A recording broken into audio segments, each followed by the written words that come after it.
My name is Khama Rogo. I'm a doctor. I work with the World Bank.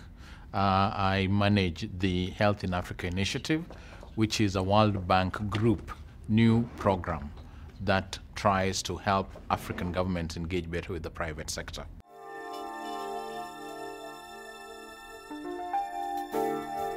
First of all, it is central to what I'm doing at the World Bank and in Africa. But most important, it's because it's trying to interrogate a question that is vexing for the whole of Africa, which is health financing.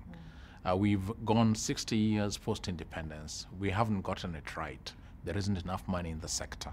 The governments are struggling with the budgets that they have. Donors are trying their best. But everybody realizes that there has to be another paradigm, a new way of doing things. And African governments have recognized that health insurance is one way in which we can get reasonable, significant and targeted money for this sector. So coming here was to interact with others, share ideas, and see how we can help make this movement happen in Africa.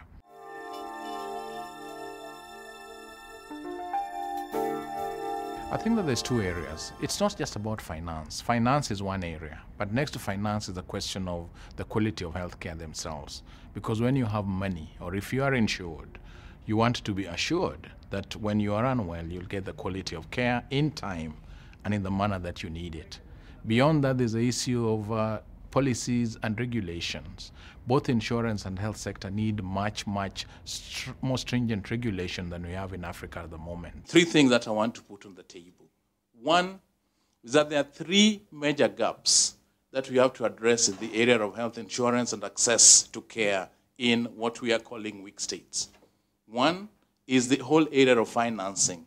Where is the money? Who has the money when? And what is it being used for?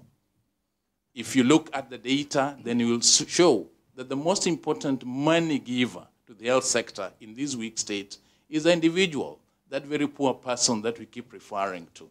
It's not the exchequer, it is not the donors.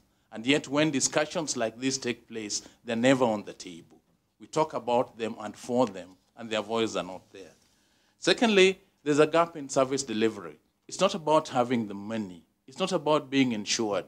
People are not proud because they hold an insurance card. It is, do they get the care that they've been promised when they have that insurance card? That gap is important for us to work on, and the quality of it. And third is a gap in regulation and policy. Because where is your protection? I come from a continent where we've seen HMOs fall, fail, and go bankrupt with people's money. There is no protection anywhere. Where is the accountability? Who is taking care of this?